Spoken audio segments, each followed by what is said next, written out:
Weekly అనాలిసిస్లో చూసుకుంటే కనుక ఇక్కడ స్పిన్నింగ్ టాప్ ఫామ్ అయింది.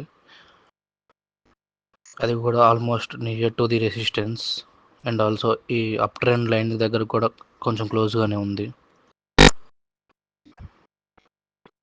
అదే నా 1 డే అనాలిసిస్లోకి వస్తే ఇక్కడ కూడా ఒక స్పిన్నింగ్ టాపే ఫామ్ అయింది. కాకపోతే స్పిన్నింగ్ టాప్ సెంటర్లో ఫామ్ అయింది. కొంచెం రెసిస్టెన్స్ నియర్గా ఫామ్ అయి ఉంటే ఎక్కువ ఛాన్స్ ఉండేది రేపు ప్రాబబిలిటీ పడడానికి మార్కెట్. అదే నా 4 అవర్స్లో తీసుకుంటే కనుక ఒక షూటింగ్ స్టార్ ఫామ్ అయింది. అది కూడా ఒక రెడ్ క్యాండిల్ ఫామ్ అయింది. మార్కెట్ ఎంత హైకి వెళ్ళింది కానీ లాంగ్ షాడో చూసుకోవచ్చు మనం. ఈ షాడోని బట్టి డిసైడ్ అవ్వచ్చు మార్కెట్ ఎంత down fall అవ్వబోతుందో.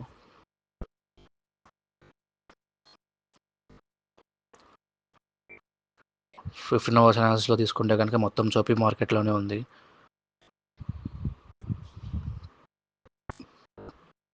Highs and lows కూడా పెద్దగా ఏమీ లేవు. సేమ్ ఫ్రైడే ఎలాగుందో అదే రేంజ్లోనే ఫ్లక్చువేట్ అవుతూ అప్స్ అండ్ డౌన్స్ అక్కడక్కడే తిరుగుతుంది. నా అనాలిసిస్ ప్రకారం